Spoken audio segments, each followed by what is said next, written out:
Hey there, welcome back on the channel. In order to have the safe power system, switchgears are must. Because of the switchgear, we can transmit the power safely, we can distribute the power safely. Without switchgear, imagining power system is not possible. And in this video, we are going to talk all the basics about the switchgear. We'll start by understanding what is mean by switchgear. Then we will talk about the different types of switchgear. Like we'll see first the high voltage switchgear, then the medium voltage switchgear, and then lastly we'll talk about the low voltage switchgear. Now this video is fairly a long video, so I have provided the timestamp for each of the topic. You can go to the specific topic you want. And this video for sure is going to give you a lot of information. So if you are someone who is working in the industry, who is new in the switchgear industry, or who is going for technical interview, then this video will give a lot of information that will be very useful for you. So make sure you watch it till the end. So now let us start with what is switchgear. So can you tell me what is switchgear? Switchgear are all the switching devices that we use. Only switching devices? Yes. Next candidate, please. Let's talk about what is switchgear and why we need them. In the end, we will also look at the proper definition of switchgear given by the IEC standard, so that you will not land up in any of the situation we just saw. Don't worry, even if you don't belong to electrical engineering background, this video will help you to understand switchgear in a very easy language. The ultimate aim of electricity is to get consumed. As we are generating electricity far from its end user, we need to transmit and distribute the power. And to make it happen, what we need is electrical energy management system. This electrical energy management system makes sure that the electricity is getting supplied at all the consumer at all times at rated voltage, rated frequency, and also in specified waveform. And all of this should happen at the lowest cost possible. And in this process, several times we need to raise the voltage, we need to lower the voltage. Then there will be integrations of electricity from different sources like wind, solar. There will be conventional sources also. There will be integration with HVDC transmission as well.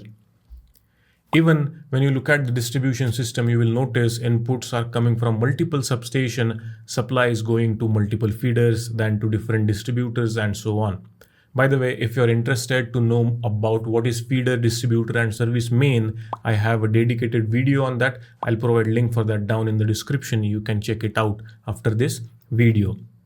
So what I mean to say is that the system is complex. There are multiple inputs, multiple outputs. We are changing voltage level multiple times. So to manage such complex system, we would need some switching devices which are capable of switching the supply at every level. Some protective devices which will protect the system in case of an abnormal situation, and also measuring devices again at every level. Let's take one quick example of power system here. Let's say we are generating power in a power station at 11 kV. Now we need to transmit this power over a long distance, so we need to increase the voltage level so that the power can be transmitted with minimal losses. So here we would need a transformer and also some switching and protection and measuring devices. And this is what we call as the primary transmission. After that, the voltage will be stepped down to make an integration with the sub-transmission level. Here, the input may come from multiple substation. So for sure, here as well, we will need switching, protection and measuring devices. If you go further to primary and secondary distribution, where we are further stepping down the voltage, there as well we will need the switching, protection and measuring devices. You can even take the example of electrical circuit that we have in our home. We have switches which helps with turning on and turning off the supply. That is the switching device. Plus we also have MCBs, that is miniature circuit breakers, which protects from the abnormal condition like short circuit. And there will be meters as well, which will measure the electricity that we are consuming. Now imagine you don't have the switching device at home, then turning on and turning off the tube light or fan would be really a challenge, or else you have to keep them on always whether you want it or not. Or if you don't have the MCBs and the fault occurs, then the whole wiring in the house would be damaged, and it can also damage the equipment that is connected. Or if you don't have the measuring devices, then how would you know how much electricity you are consuming? and you may not be able to pay the bills.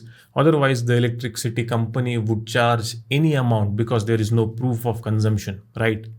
And the same explanation also applies to all the stages that we saw in the power system. So the bottom line is, at every stage we need some switching, protection and measuring devices. And switchgear is a general term covering a wide range of equipment concerned with switching and protection. We'll also look at the proper definition of switchgear given by the IEC standard in few minutes. By the way, if you're finding this video helpful, then do like the video and comment helpful in comment section. Your feedback helps me know if you are finding this stuff useful. You can take example of a circuit breaker. This circuit breaker is used to operate the system in normal condition and as well as in abnormal condition. Let's say you need to carry maintenance on the system, then this can be operated to disconnect the supply. Plus, circuit breaker is capable of opening the circuit in case of an abnormal condition as well, like short circuit. In such abnormal condition, the circuit breaker opens automatically. But of course, it cannot sense the abnormal condition on its own. So we need some sensing device which will sense the abnormal condition and then gives the command to breaker to open. And that sensing device is nothing but the relay. Relay senses the abnormal condition and gives the command to circuit breaker to open or to trip. Now this relay is a small device and it cannot directly take the high voltage or high current as it is. So we need to lower the voltage or lower the current so that we can give input to the relay. For example, let's say this is a overcurrent protection relay. So it needs to sense the current, but we cannot directly give the high current that is coming through the transmission line. So what we have to do is we have to lower the current and then give input to the relay. And to lower the current, what we use is a current transformer, which lowers the high current coming through the transmission line to a value which can be given to the relay. So to clear a fault, we need a circuit breaker, we need a relay, and we also need a measuring device like a current transformer. And all these devices put together is called switchgear. Please remember very clearly that all the equipment associated with the fault clearing process is referred as switchgear. Switchgear is not only the switching devices. Switchgear is an essential part of a power system and also that of any electrical circuit. In addition to circuit breaker and protective relays, the associated equipment for controlling, regulating and measuring can also be considered as switchgear devices. Switchgear includes switches, fuses, circuit breaker, isolator, relays, control panels, lightning arrestor, current transformer, voltage transformer and various associated equipment. Now let's look at the proper definition of switchgear given by the IEC standard. What is IEC standard? It is International Electrotechnical Commission, or IEC is a non-profit organization which has a team of experts from different industries which specifies the basic requirements to be followed for different equipment. In electrical switchgear industry, the IEC standard is followed by many countries, and the definition given by the IEC is what you can see on your screen. Switchgear is a general term covering switching devices and their combination with associated control, measuring, protective and regulative equipment. Also, assemblies of such devices and equipment with associated interconnections, accessories, enclosures and supporting structures. So the definition clearly says that the switchgear includes the switching devices along with the control, measuring and protective devices plus their assemblies as well. So anything you need additionally along with the circuit breaker, that will be considered as switchgear, and also their enclosures and support structures. Again, I will stress on the same thing. Switchgear is not only the switching devices. Please do remember that. Switchgear is an essential part of the power system, as I said earlier, because switchgear helps in improving the efficiency and reliability of the system. So in case of a fault, switchgear can detect it and clear the fault quickly, which will save the system. It also helps in distinguishing the faulty area and keep supplying the power to the other areas. Also, for the power flow management, switchgear plays a vital role in the power system. Now, the switchgear broadly can be classified into three types. One, low voltage switchgear. The second one is medium voltage switchgear, and third is high and extra high voltage switchgear, about which we will talk in the next video. Electrical switchgear are mainly classified into three major types. One is the high voltage switchgear, then we have the medium voltage switchgear, and then we have the low voltage switchgear. These are the three broad categories of the switchgear. And in this video, we are going to talk about the high voltage switchgear. So on the screen, what you can see is the typical single line diagram of the power system. So here is the generating station where we are generating energy at 11 kV. So why I'm showing this, because I want you to know the locations where we would need the high voltage switchgears, right? For that, this is the explanation. So 11 kV we are generating power, then that voltage we are stepping it up, and then that is what we call as the primary transmission. So definitely here we would need the high voltage switchgears, right? This is one. Then again, after the primary transmission, we have the secondary transmission, which happens at a lower voltage than the primary transmission.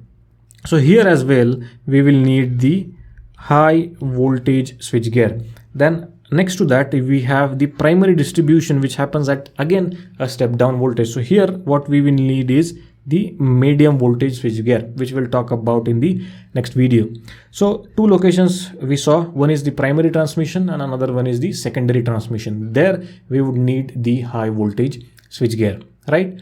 Now let us see what are the different rated voltages that we have. So anything which is above 52 kV is referred as the high voltage or extra high voltage, right? So in India, we have the rated voltage as 72.5 kV, then we have 145 kV, then we have 245 kV, then we also have 420 kV, and then the maximum is what we can do is 800 kV. Now these are the rated voltages that we have here in India, and this will be common for all the countries who follows the IEC standard. Maybe somebody will have 550 kV as well. So if these voltages are different in your country, then do comment that in the comment section below, because that would be interesting to know, right? So whenever you see these voltages, you have to keep in mind that the switchgear that is used will be a high voltage switchgear. So basically anything above 52 kV will be a high voltage switchgear. Clear? Understood? Now this high voltage switchgear, if you see, they are broadly classified into three major types. You will see three majorly used type of switchgear. We'll see about them one by one. So starting with, of course, the AIS technology. This is called as the air insulated switchgear. Now what happens is we are using air as an insulating medium when we use the AIS technology, and hence the name is air insulated switchgear. Now quickly, one concept I would like to explain to you here. So there are two types of insulation that you will see majorly provided in the switchgear. One is the insulation that we see within the phase. So let's say this is a circuit breaker, interrupter of a circuit breaker, and the insulation that is provided inside this is what we call as the insulation within the phase, right? This is, let's say, R phase of the circuit breaker. Now this is generally provided in high and extra high voltage switchgear is with the help of SF6 gas, right? So that is insulation within the phase. The second concept is what we call as the insulation between the phase. So of course there will be R, Y and B, three phase. So let's say this is one more phase that we have, and now the insulation provided between these two is provided by air. So that is the reason why this is called as air insulated switchgear. So insulation between the phase is provided by the air. That's why the name is air insulated switchgear. So let's say this will be the B phase. Similarly, there will be Y phase, and there also insulation is provided by air.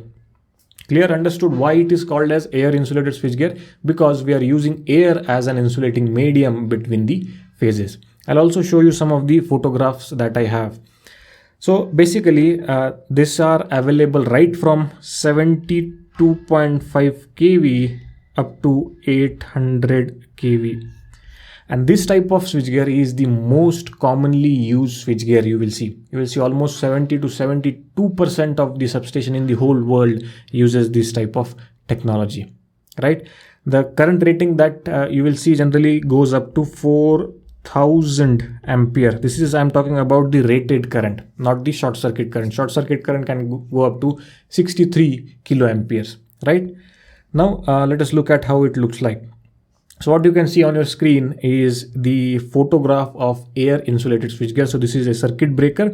So you see this is R phase, this is Y phase, and this is B phase.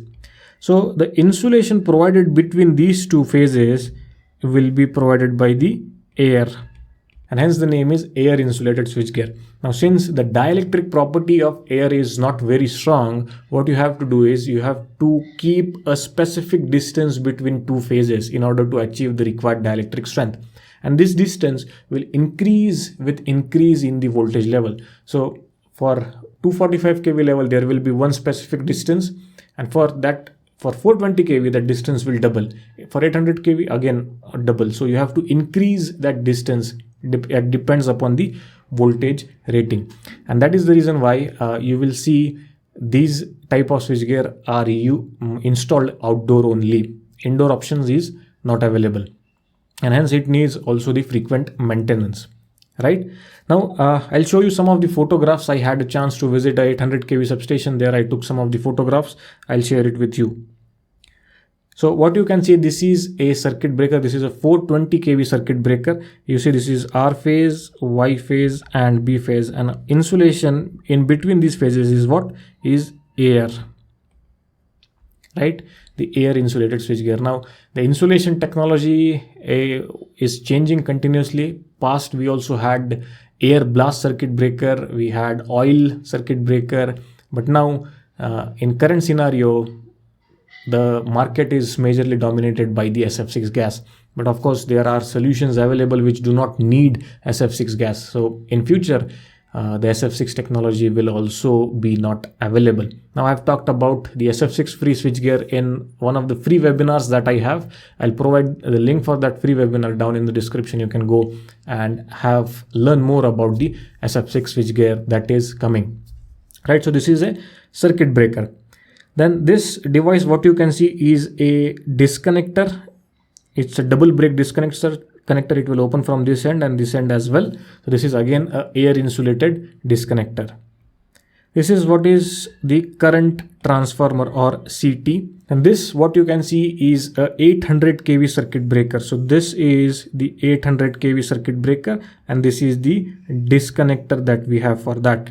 So you will see 800 kV, we have 1, 2, 3 and 4 interrupter for one phase.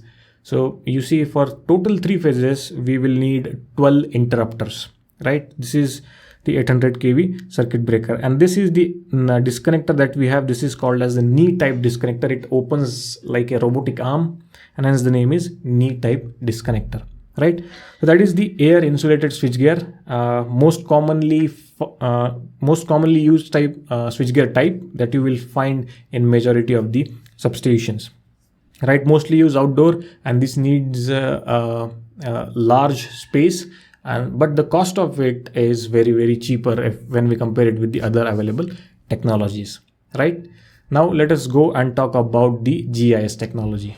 Now the second type of switchgear technology that you will find is GIS, where the gas is used as an insulating medium between the phases, right? In air insulated switchgear, we saw that in between the phases, the insulation was provided by the air, but here it will be provided by some insulating gas like SF6. So this is, let's say, R phase, this is Y phase, and the insulation between these two is provided by SF6 gas instead of air, and hence the name is gas insulated switchgear.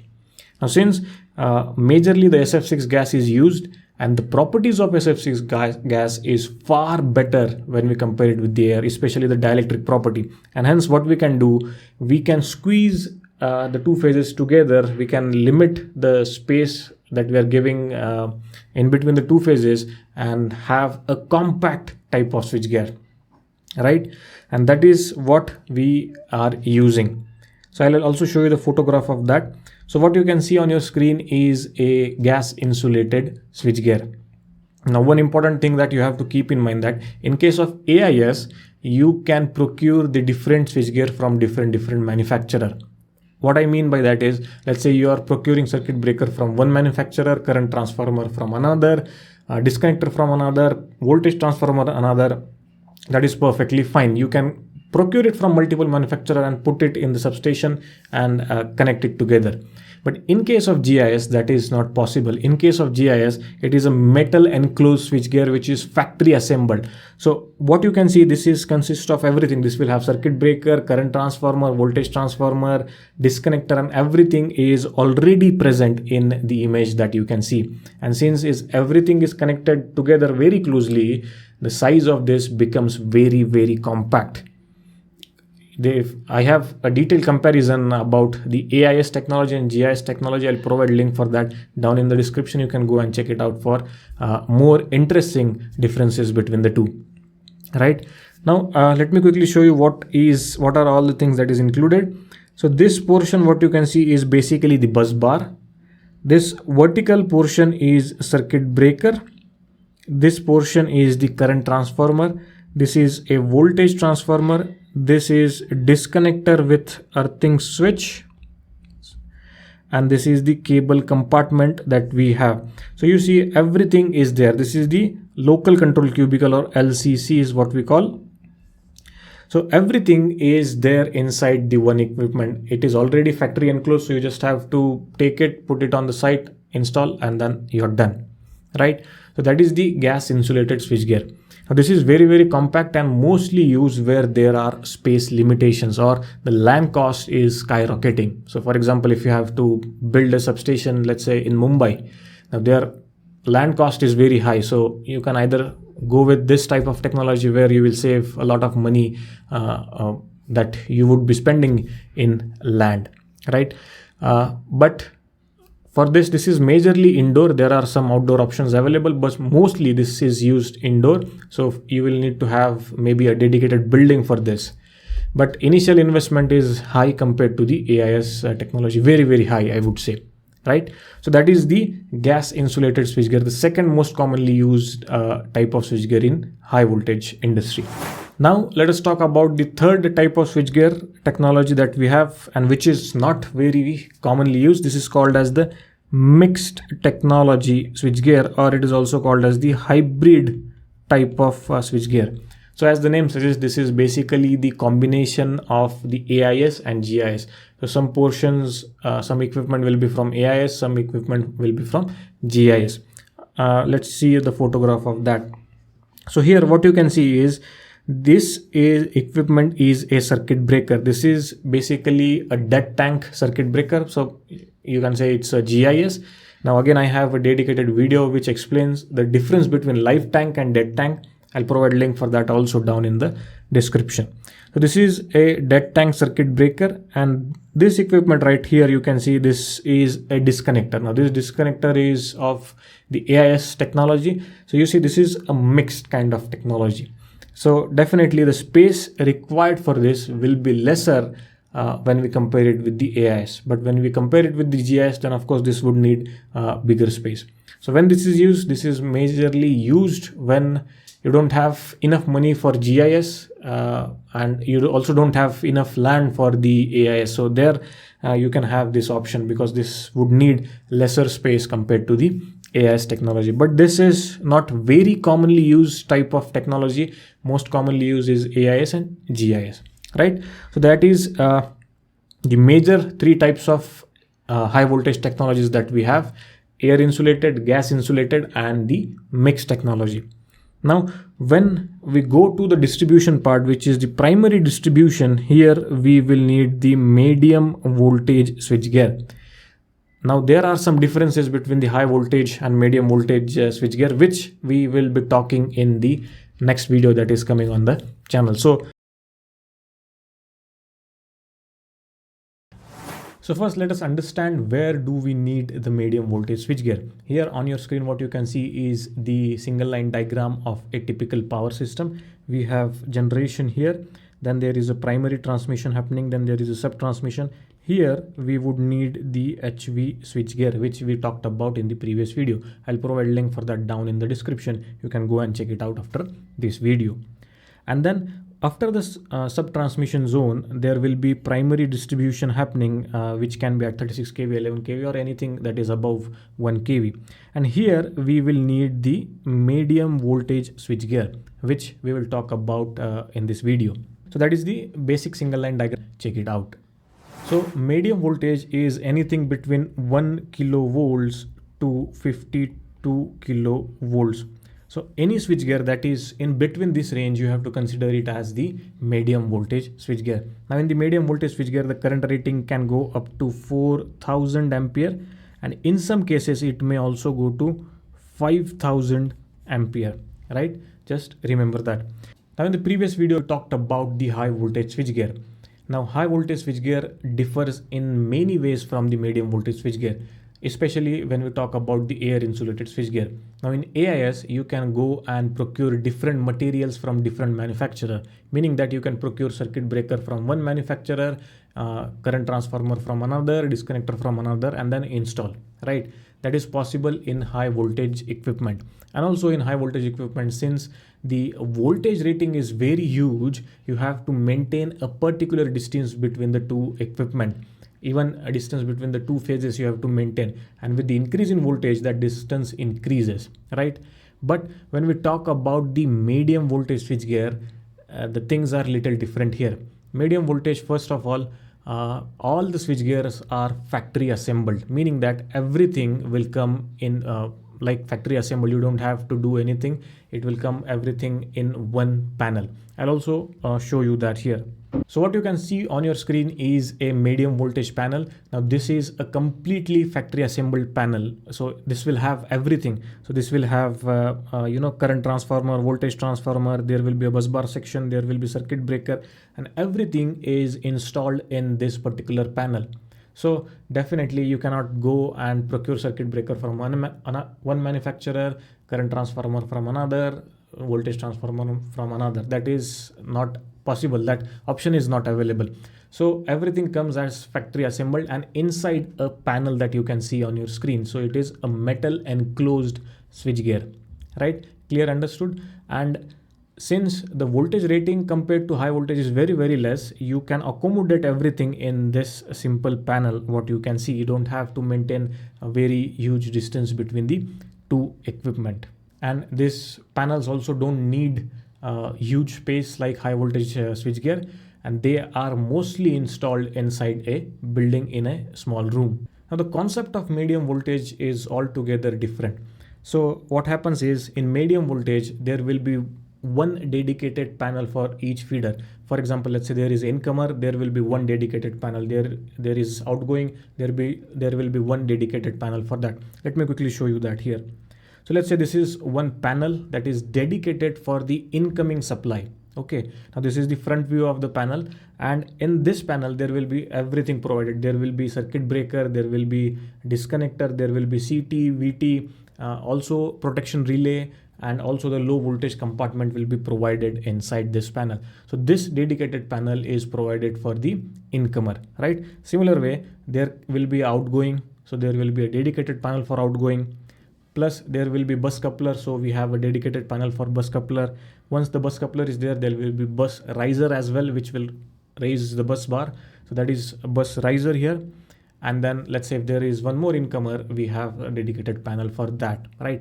So this is how the medium voltage switch gears are arranged, and everything put together is what we call it as a switch board, right?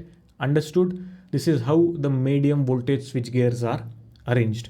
This is completely different than what we saw in the high voltage switchgear. Now, just like the AIS switchgear, this type of switchgear are also categorized based on the insulating medium used. So we have air insulated switchgear, we have gas insulated switchgear, and we also have solid shielded insulating switchgear. Now, this is a special type of switchgear in medium voltage, which we will talk about in the end of this video. Now first let us talk and understand about the air insulated switchgear. So what you can see on your screen is the air insulated switchgear. And as I said, this medium voltage switchgear are completely factory assembled. So everything will be provided inside this panel. So you can see here we have voltage transformer, we have current transformer, there is a bus bar compartment also. So of course, horizontally there will be bus bar flowing through all the panels, and that is this compartment here. Then we also have a cable compartment where the cable will enter or go out. Then there will be apparatus compartment where the circuit breaker will be placed. And in medium voltage switchgear, the interruption technology that is most commonly used is vacuum, right? Then we also have a low voltage compartment, so everything that needs a control that is provided here, and there will be relays as well. So everything is put inside this compact panel. Right now, why it is called as AIS? Because if you see, the insulation provided between each compartment is basically nothing but the air, and that is the reason why it is called as the air insulated switchgear. Clear? Understood? Even the face-to-face distance, face-to-face insulation is provided by the air. Clear? So that is the air insulated switchgear. Again, this is one of the commonly used switchgear technology in medium voltage as well, just like the high voltage switchgear. And we also have a GIS technology here in the medium voltage. So what you can see on your screen is the example of a gas insulated switchgear for medium voltage. So just like high voltage, here also everything is insulated by some insulating gas like SF6. So even face-to-face insulation is provided by SF6 gas. Insulation between the two compartments are also provided by the SF6 gas, and hence the name is gas insulated switchgear. Now, since the dielectric property of SF6 gas is far better when we compare it with the air, this type of panels gets very compact when we compare it with the AIS. So just to give you one comparison, you can see up to 75% smaller than the AIS. So you can take, let's say this is 36 kV panel. So if this is the 36 kV panel for AIS, this would be the 36 kV panel for GIS, almost up to 75% smaller than the AIS. So definitely it is very compact, but cost wise this will be expensive, no doubt about that, right? So that is the GIS technology available in the medium voltage switchgear. Now there is one more special type of switchgear that is available in the medium voltage, and that is shielded solid insulation switchgear, or it is also called as 2SIS, right? Now this type of technology you may not find very frequently. Now what is this basically? So basically we talked about the AIS, where air is used as an insulation between the two phases and two equipment. In GIS, gas is used as an insulation. Here in shielded solid insulated switchgear, a solid epoxy is used to insulate between the two equipment and also within the phases. So epoxy is used basically to cover everything. So all your parts are covered by the epoxy, so there are no live parts remain in this type of switchgear. So you can say this is kind of a dead tank type designs, whereas nothing is at a live potential, right? So here you can see, so this is a circuit breaker. This white thing, what you can see is the vacuum bottle. So this is a vacuum circuit breaker, and you can see here the insulation between these two phases is basically provided by the epoxy, right? So this is the shielded solid insulating switchgear, right? Understood? So this type of technology you will not find frequently. As I mentioned, this is used where the atmosphere is very humid, or it's very dusty, or there is high level of pollution. That time this type of switchgear may be helpful, right? So that is the medium voltage switchgear types that we have. So once after the primary distribution, we go to the secondary distribution. Now here we need LV switchgears, right?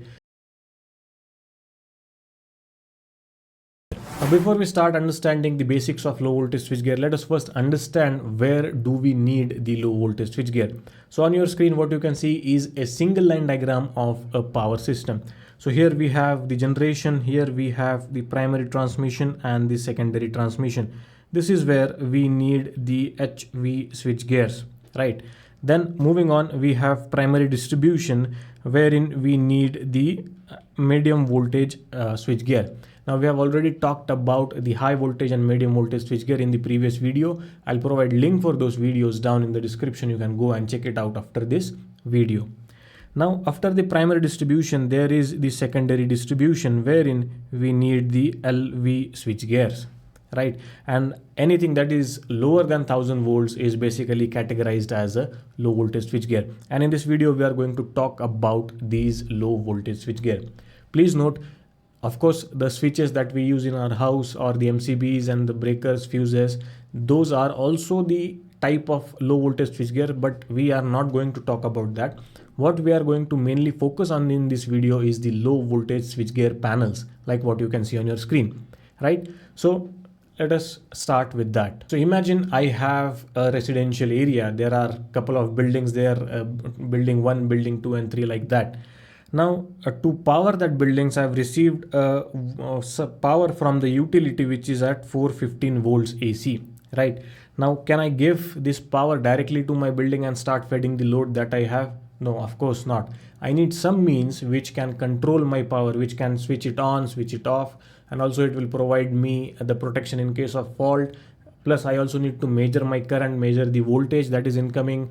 So definitely I cannot directly give this supply to the different residential towers that I have.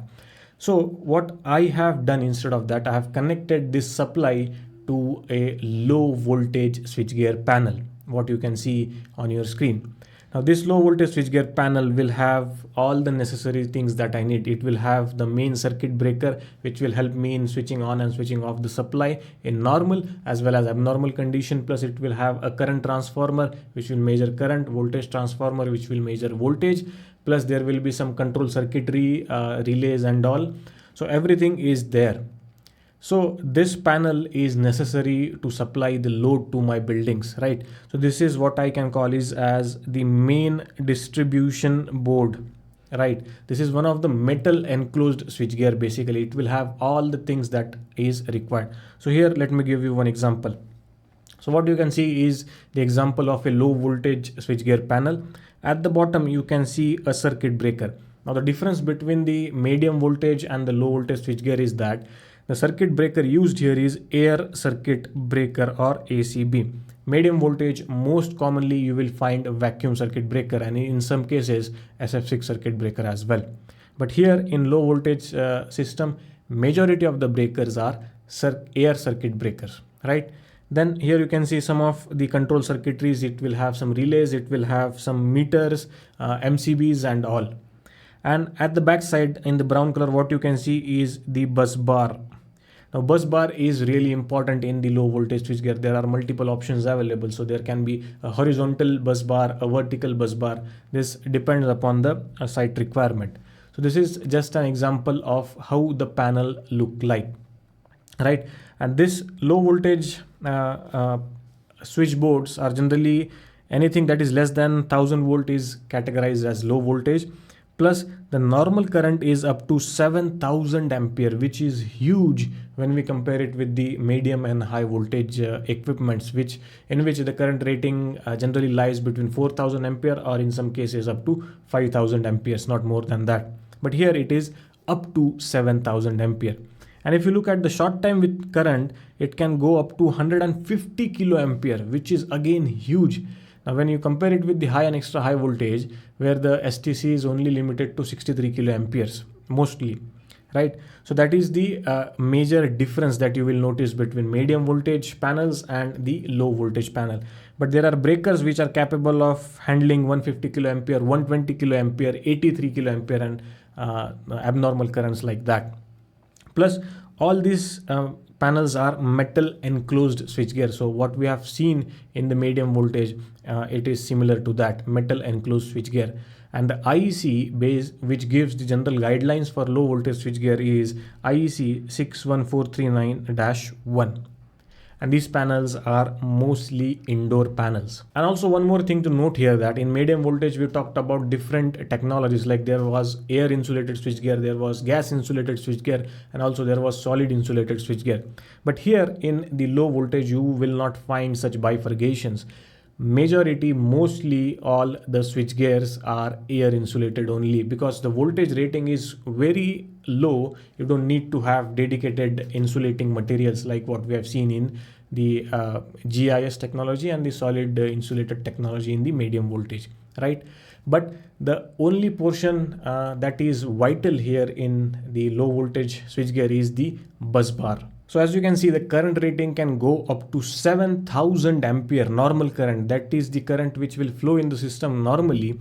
So definitely there will be heating issues, and a very focused area in low voltage switchgear because of this is the cooling methodology used. So you will see there are two most commonly used cooling technologies. One is the natural cooling. So there will be arrangements provided which will circulate the natural air through the panels so that the temperature remains within the limits.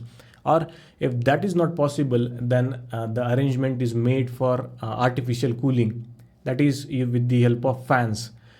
Because you can imagine, if 7000 amperes is flowing continuously, it's going to give a lot of hits, not only for the bus bar but also the complete panel. So here you can see the general compartments that are there in the low voltage switchgear. The first one, you can see the control circuitry compartment, which is this compartment here. So this will have, let's say, switches, some MCBs, contactor, relays. So all the control circuitries will be placed here. Then there is a bus bar compartment, which is this. So once the cables are entered into the panel, then you will have a bus bar running through all the panels. So that is this bus bar compartment. Then there is an air circuit breaker compartment, which is this, where the circuit breakers will be placed. Then there is a cable compartment where the cables are incoming. Let's say there is a transformer and cable is incoming. So that cable will be entered here. And then there is a terminal block compartment, which is this. Now let's say if you want to take some remote indications, you can do the wiring here in this compartment in the terminal blocks and then take the signal at a remote location. So this is just a general idea, general overview of the low voltage switchgear panel. Now this arrangement may vary based on the scheme, based on the manufacturer as well. So this is just an example for understanding purpose. So I have this residential building wherein I am getting supply from the utility. This is, I've connected to this main incomer. I can call it this as incomer, right? Because this is where the incoming supply I'm connecting. And from this, let's say I'm giving my supply to building 1. Clear? Now I also have another building, building 2. From here, I will be taking a feeder and connecting to a different panel here, which is, let's say, is dedicated for supplying the power to building 2. This is my feeder. Okay. And let's say for each of the floor on the building, I want to again have a dedicated switchgear. So then that is also possible. So now this panel here will not have air circuit breaker and like that, because that is not necessary. Here I can do my job using the MCBs and the regular contactors. So the high rupture capacity air circuit breaker is not required here. Clear? Then one more thing that you will see most commonly in the low voltage switchgear is the motor control center, or MCC.